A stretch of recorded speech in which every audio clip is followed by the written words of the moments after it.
pagi. Assalamualaikum warahmatullahi wabarakatuh. Tentunya Tuhan Yang Maha Esa kita bisa kumpul di sini. Meskipun baru kenal, saya kok kerasanya dekat gitu ya. Itu luar biasanya nasionalisme itu ya. Jadi sometimes kita berada di luar negeri, walaupun ketemu sesaat, tapi begitu ketemu aja nyambung setrumnya gitu ya. Saya merasakan terima kasih kehadiran sambutan. Yang kedua tentunya saya terima kasih diberikan kesempatan untuk hadir di sini dan bertemu kepada Bapak Ibu semua dalam rangka menyambung barangkali hal-hal kerjasama yang bisa kita kembangkan ke depan. Nah, saya perkenalkan dulu, nama saya Aquarius Rudianto, Pak. Aquarius Rudianto. Saya biasa dipanggilnya Aqua. Gampang. Kalau di Indonesia kan suka minum merek Aqua, tapi itu bukan punya saya, Pak. Nah, saya di Bank Mandiri sebagai direktur yang membawahi jaringan kantor domestik di Indonesia ada 2.300. Dan kemudian juga saya membawahi kredit kecil, baik itu mikro maupun SME yang level sampai 300 miliar, 500 miliar, dan kemudian sampai kebun sawit, nah itu sampai unlimited. Tapi juga yang kredit consumer loan ada, Pak, yang sifatnya kartu kredit, personal loan, kemudian mortgage, KPR itu ada juga di saya. Kemudian juga saya membawahi wealth management. Wealth management itu nasabah priority dan mobile banking, e-commerce, digital. Tapi saya salesnya itu mengelola, memang cukup besar. Tapi saya juga di sini bawa tim saya. Langsung saya perkenalkan Pak Thomas. Nah, ini namanya Pak Thomas Alpha Edison, Thomas Wahyudi. Dia SPP, Pak. SPP saya Senior Vice President yang menangani transaction banking retails, termasuk digital channel yang ada. Kemudian juga UEFI itu Senior Vice President juga yang menangani saving account, termasuk activity mobile banking juga dalam hal opening account. Itu dua, tapi saya juga bawa ada Pak Umar tuh. Itu Umar itu operation manager di Bank Mandiri Cayman Island. Nah itu Cayman Island dia udah 3 tahun tuh di sana. Kayaknya saatnya udah pindah. Enggak lah, masih panjang. Kemudian ada lagi Bu Utami juga, itu Vice President yang ada di Jakarta, timnya Pak Thomas dan Bu Evi. Ada lagi Pak Roland. Nah itu juga dari Jakarta. Siapa lagi? Nah, Adit juga. Adit merangkap joro fotografer. Kembali kami yang melanjut ke Philadelphia dan KBRI di sana dan diaspora di sana. Jadi Bapak Ibu sekalian, kehadiran kami di sini ada 2 hal sebenarnya. Yang pertama, Bank Mandiri itu sebagai bank pemerintah, state-owned bank, itu konsisten harus menjalankan fungsi sebagai agen of development, yaitu bagaimana mendukung pemerintah di dalam pengembangan bisnis ataupun pengembangan society-nya. Di Indonesia itu kita lakukan banyak sekali hal, tetapi bagaimana kontribusi Bank Mandiri terhadap para diaspora dan PMI yang ada di luar negeri. Jadi kontribusi kita yang pertama adalah kita punya program namanya Mandiri Sahabatku. Itu program Mandiri Sahabatku itu sudah kita laksanakan sejak tahun 2011. Sampai tahun ini aktivitasnya apa Mandiri Sahabatku? Aktivitasnya adalah spesifik kepada PMI. Kalau dulu TKI kan sebutnya, sekarang PMI. Kita membekali, mengedukasi kepada mereka di 3 fase tahap. 3 fase oleh mereka ketika persiapan mau kembali ke Indonesia, sehingga betul-betul ketika selesai masa kerja dia sudah punya kemandirian finansial atau punya soft skill yang bisa diterapkan ketika dia kembali ke Indonesia. Dia berubah profesi menjadi pebisnis Timur Tengah. Nah, itu belum sampai ke sini Bapak Ibu. Hari ini.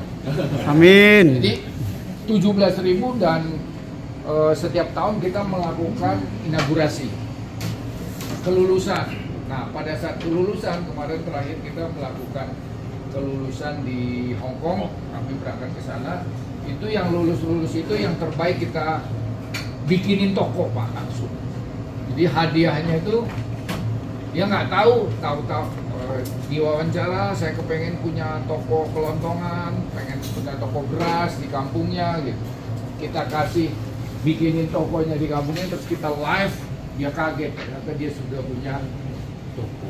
Dan anak dan apa kemudahannya bahwa mobile banking itu bisa di-download menggunakan nomor lokal. Jadi nomor Bapak Ibu yang ada di Philadelphia nggak perlu pakai nomor Indonesia. Dan kemudian kedua, sekarang sudah bisa buka rekening 10 valuta asing. Rupiah pasti, ada US dollar, ada pound sterling, ada Aussie, ada Singapura dollar, ada yen, ada 10. Sehingga dengan aktivitas, dan kemudian dengan aktivitas itu ada 4 hal yang bisa dilakukan. Pertama, pastinya bisa buka rekening. Jadi kalau Bapak Ibu sekarang nih ada di Indonesia, di sini di Philadelphia, mau buka rekening Bank Mandiri, udah tinggal download aja linknya itu. Kemudian selanjutnya opening account, kalau punya iktp atau paspor tinggal di scan aja, face recognition-nya nanti connect ke Dukcapil, udah buka lah. Dan bukanya bisa 10 account, terserah. Saya mau buka langsung 10. Wah ternyata ketemu, buka sendiri. Kalau selama ini kan kalau hilang pusing ya Bu ya. Telepon kemana nih? Sudah ditelepon ke bank, tolong diblokir kartu saya. Sudah gitu orang banknya nanya lagi, nomor kartunya berapa? Sudah tahu hilang ditanya gitu. Gak make sense gitu kan, gak masuk akal gitu. Sudah tahu hilang ditanya, enggak, ini tinggal buka sendiri, tutup sendiri. Kemudian dari Ibu Menteri, bagaimana caranya Bank Mandiri membantu diaspora, bahwa orang-orang diaspora yang di luar negeri ini bisa berinvestasi di Indonesia.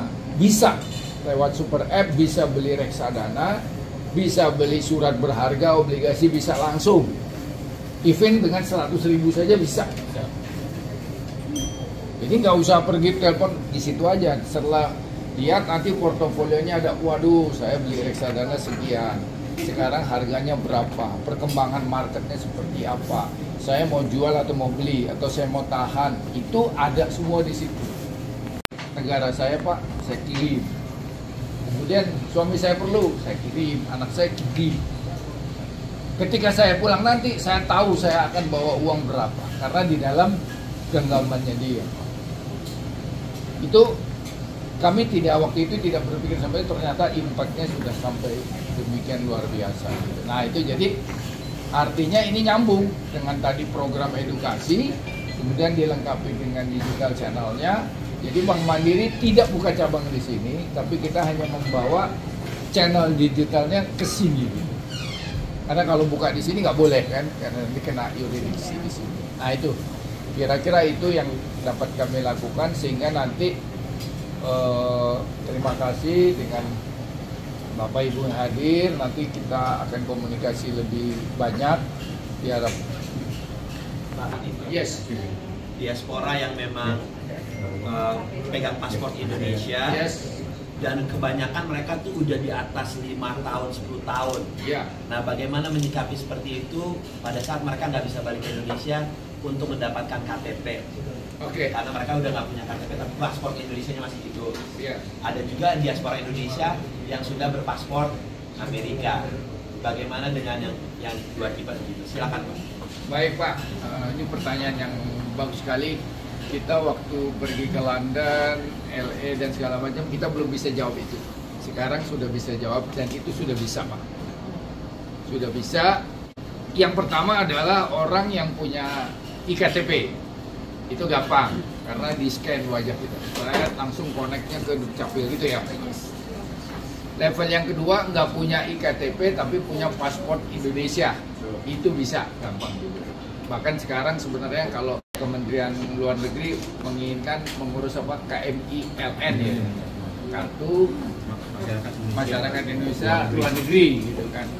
Terus yang ketiga bawahnya adalah orang Indonesia ex WNI yang sekarang jadi WNA. Itu bisa Pak, itu bisa.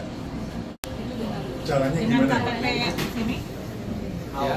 caranya menggunakan identitas yang dari sini. Ya, caranya tadi ditambahkan harus ada KMILN.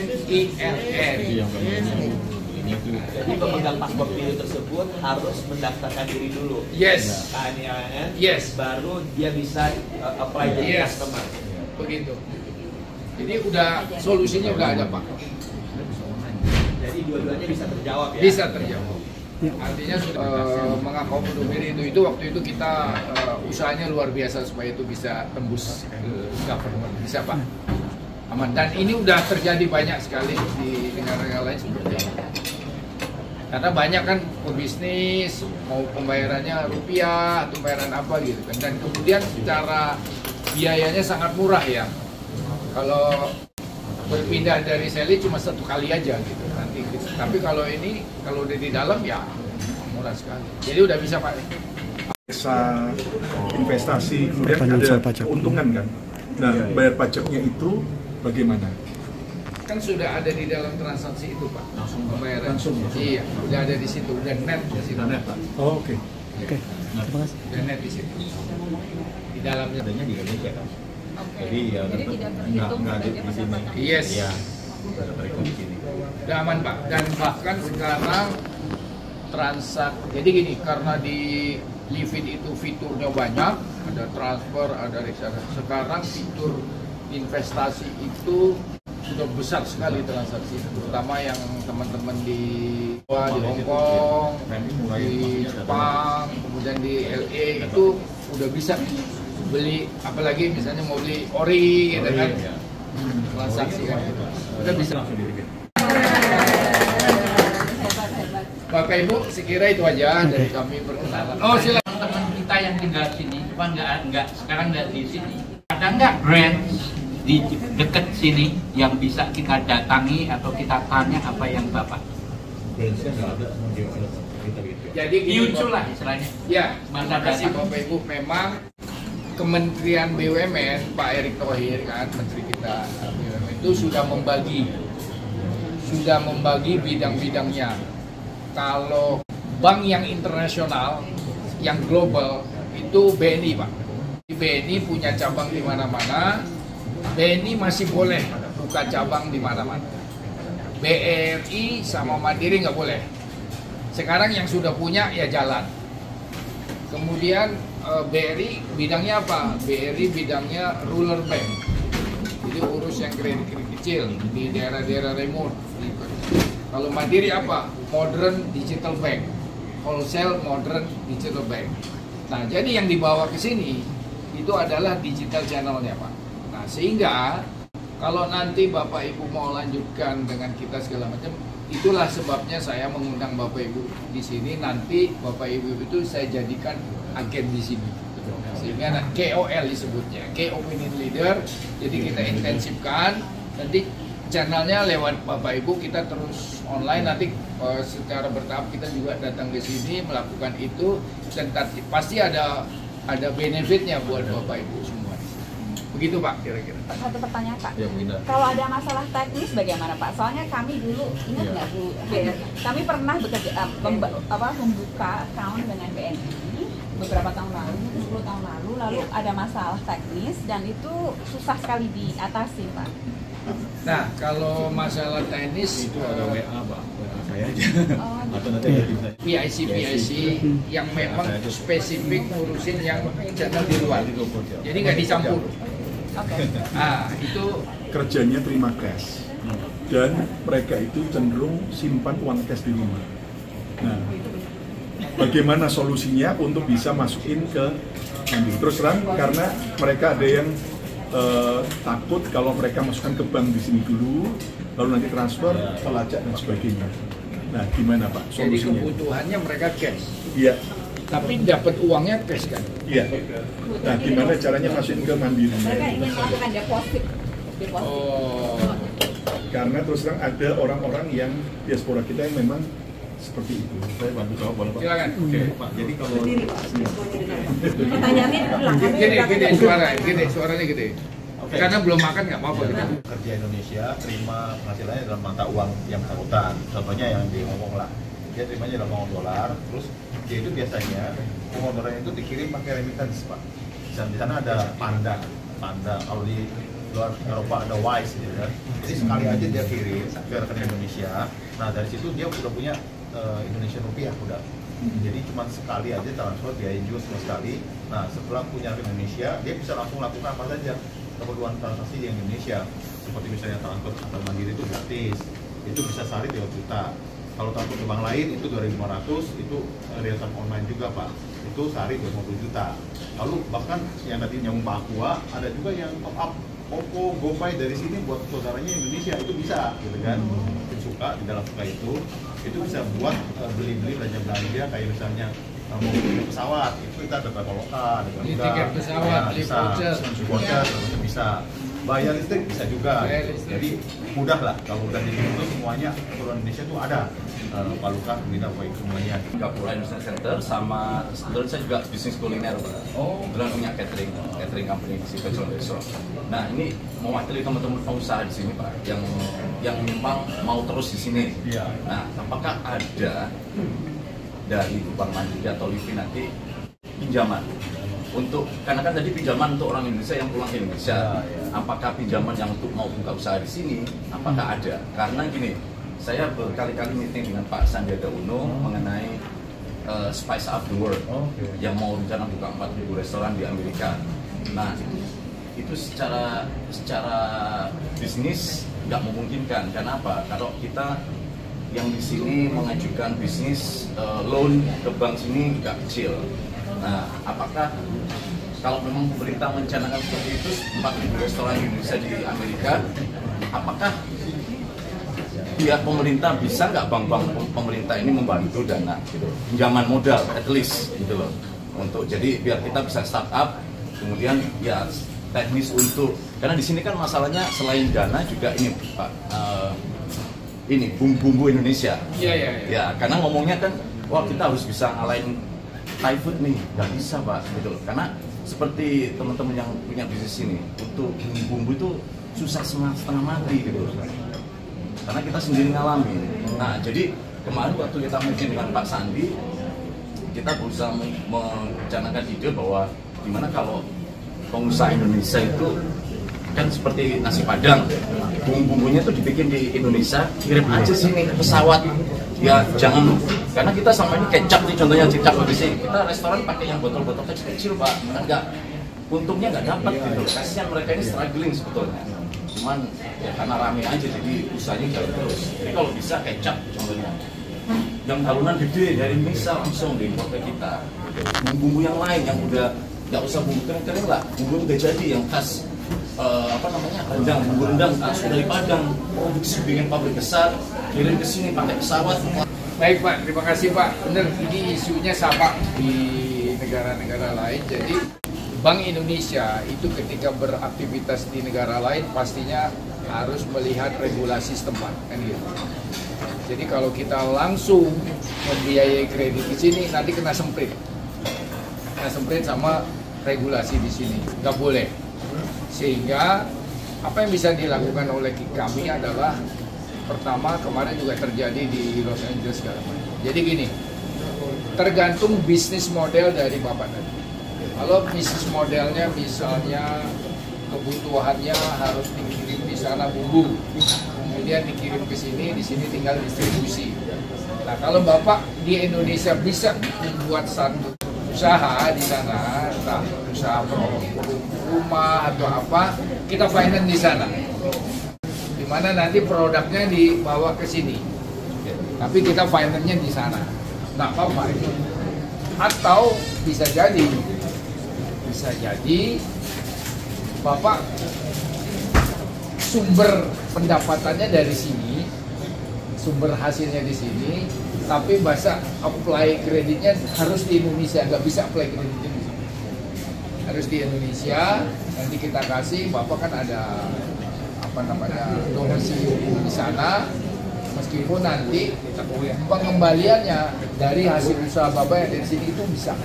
Tapi kalau kita direct ke sini, nanti disemprit Pak. Nah itu udah terjadi. Ini setelah pertemuan selesai, banyak yang buka akun Bank Mandiri, luar biasa. Bank Mandiri, mereka memberikan langsung servis kepada para